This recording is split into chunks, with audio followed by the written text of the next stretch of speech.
ये post infection या post abscess formation, घाव बना, मवाद बना, वहाँ का टिश्यू सारा डिज़ोल्व हो गया और आप गौर करेंगे कि इस स्कार का बेस डायरेक्टली बोन पे एडहेर्ड है।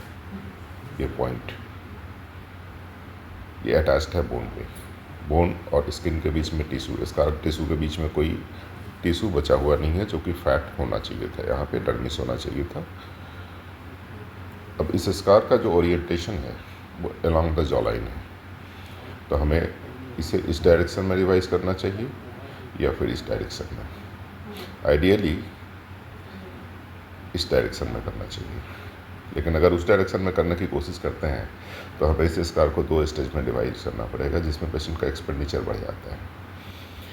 तो हमने फाइनली डिसाइड किया है, चूँकि पेशेंट 2 बार नहीं करा सकता है, तो एक ही डायरेक्शन में उसे इस डायरेक्शन में ही उसे रिवाइज किया जाए और उसके डायरेक्शन को थोड़ा सा ब्रेक करने की कोशिश की जाए।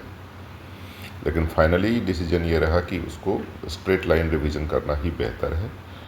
ये this is just after surgery, इसका रिवीजन। आप इसके दोनों एंड पे देखेंगे थोड़ा थोड़ा एलिवेशन है।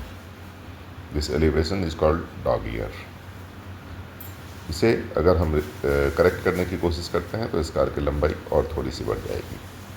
एलिप्टिकल इंसिजन लगता है और जब एलिप्टिकल इंसिजन स्ट्रेट होता है तो उसकी लंबाई ज़्यादा होती है, यानी कि उसकी लंबाई स्कार की लंबाई से ज़्यादा होती है।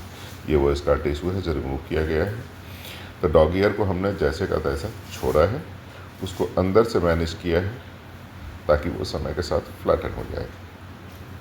बहुत बढ़िया सर रिजल्ट, बहुत हाँ, बहुत बढ़िया है सर। बहुत बढ़िया है। हाँ जी, हैप्पी, हैप्पी। Thank you. ये 8 डेज के बाद जब सूचर रिमूवल किया है हमने, सूचर इसमें 2 ही स्टिच बाहर लगे हुए थे, बाकी तो कुछ था नहीं। उस दिन का ये लुक है। आप गौर करेंगे कि इसमें डॉग ईयर काफ़ी फ्लैटन हो चुका है, वो लगभग लेवल पे आ चुका है। तो कुछ चीज़ें समय के साथ भी सॉल्व हो जाती हैं और ख़ास करके इस स्कार में फाइनली थोड़े से फैट ग्राफ्टिंग की ज़रूरत पड़ेगी, क्योंकि स्किन और बोन के बीच में जो सॉफ्ट टिश्यू है वो बहुत हद तक डिजॉल्व हो चुका था, जो कि हम लोग तकरीबन 3 महीने के बाद एक बार ट्राई कर सकते हैं।